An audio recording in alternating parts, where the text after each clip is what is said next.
पूरी चर्चा पर सरकार का जवाब तो कल मैं दूंगा, परंतु अब तक जो चर्चा हुई है उसमें कुछ चीजें ऐसी उभर कर आई है जिसको सुनकर मुझे लगता है कि आज रात के लिए भी देश की जनता में कोई भ्रांति नहीं रहनी चाहिए। तो वो चीजों की स्पष्टता करने के मर्यादित उद्देश्य से मैं यहां पर खड़ा हुआ हूं। माननीय अध्यक्ष जी, एक सबसे बड़ा नैरेटिव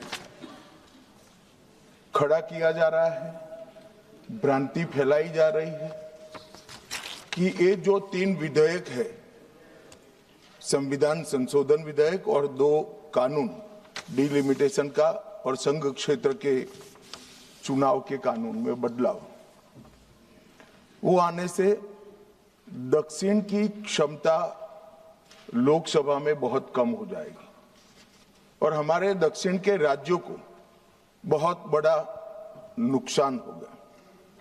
मान्यवर, मैं बिल जो सदन के सामने है, अब सदन की प्रॉपर्टी है, इसका प्रैक्टिकल इंटरप्रिटेशन कर कुछ चीजों को मैं बताना चाहता हूं।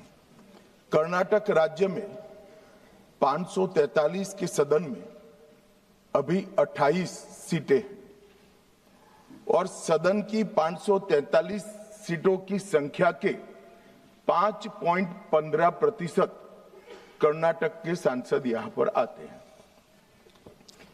ये बिल पारित होने के बाद, संविधान संशोधन होने के बाद कर्नाटक की संख्या हो जाएगी 28 से बढ़कर 42 और प्रतिशत लोकसभा में 816 में हो जाएगा 5.14। तो जरा भी नुकसान कर्नाटक को नहीं होगा। दूसरा राज्य है आंध्र प्रदेश। इनकी अभी 25 सीटें हैं आंध्र प्रदेश की और अब की स्थिति में उसका प्रतिशत प्रतिनिधित्व 4.60 है, 4.60।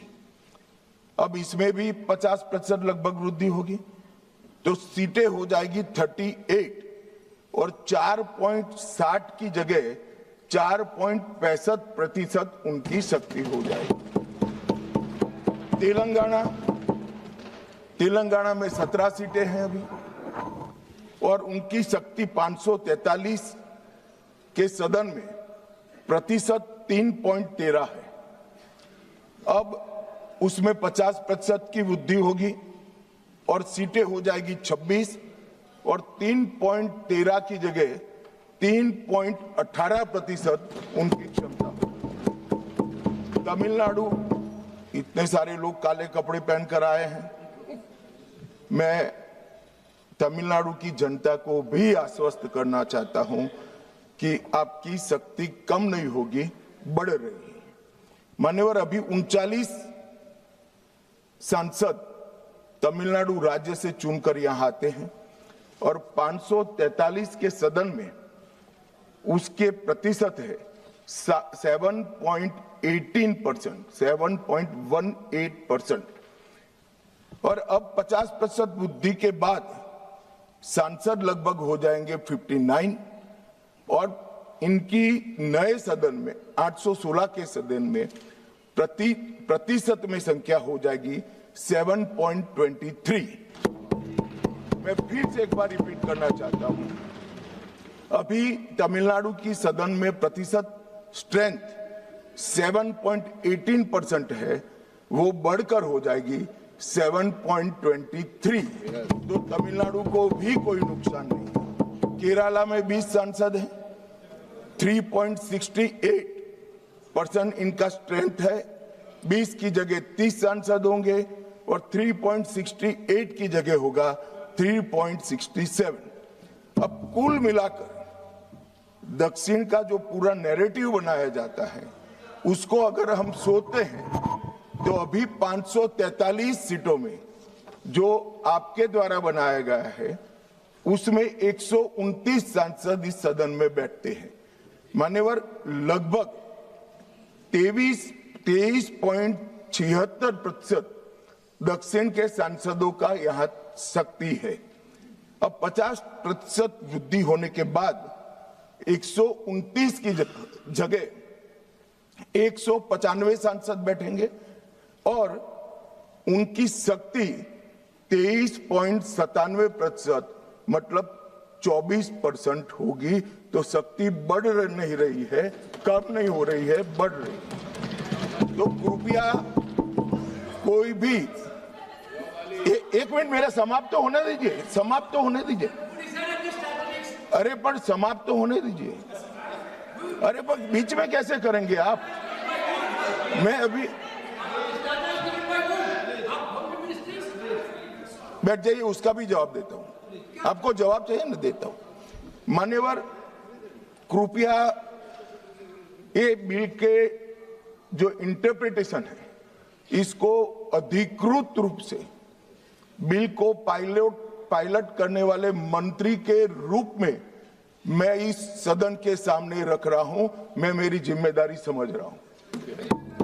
जो भ्रांति फैला रहे हैं वो शायद न समझते हैं, तो उसके लिए मेरा कोई टिप्पणी नहीं है।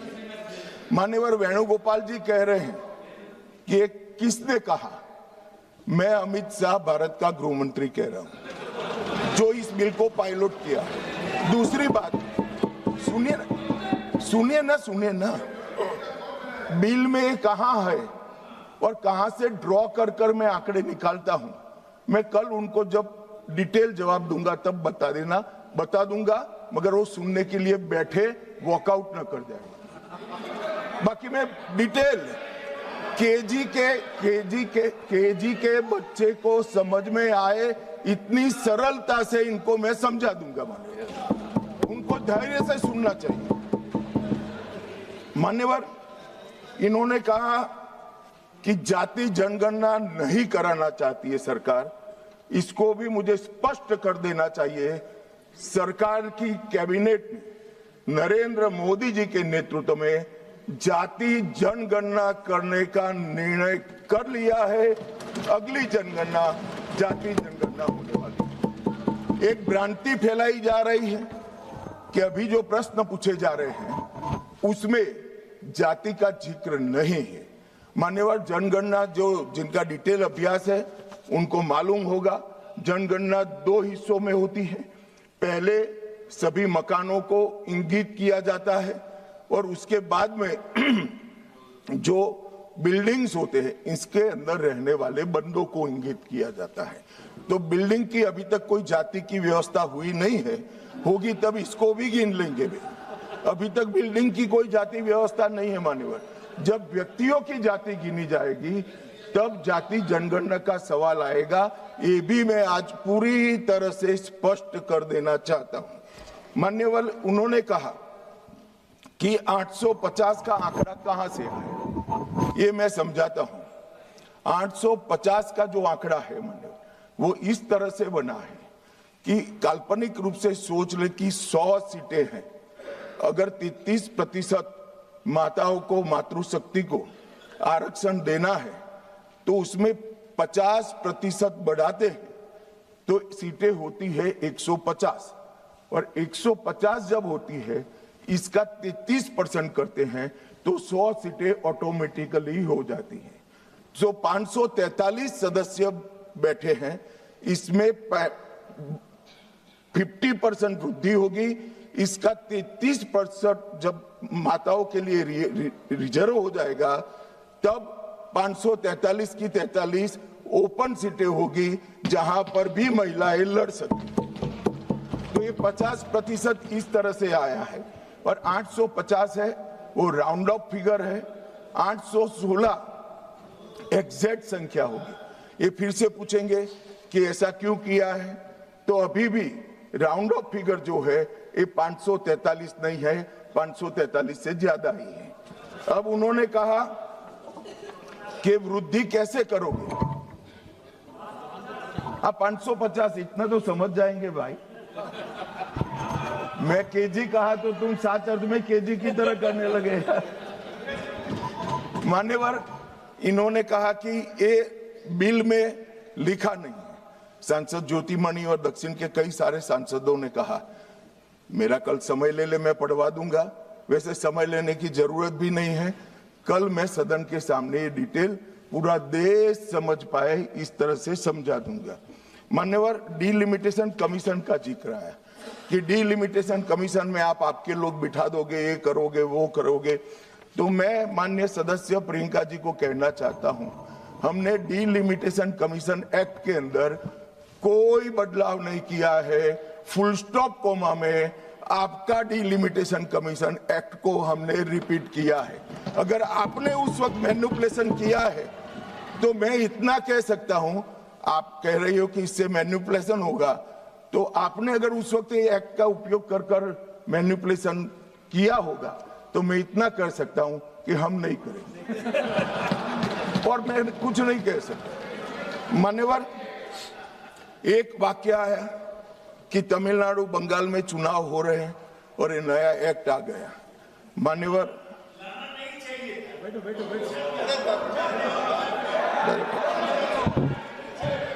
मान्यवर, मैं स्पष्टता से कह देता हूं कि ये डीलिमिटेशन कमीशन की जो रिपोर्ट तभी लागू होगी जब पार्लियामेंट इसको स्वीकार करके करेगी और राष्ट्रपति महोदय इस पर अपना मंजूरी का मोहर लगाएंगी।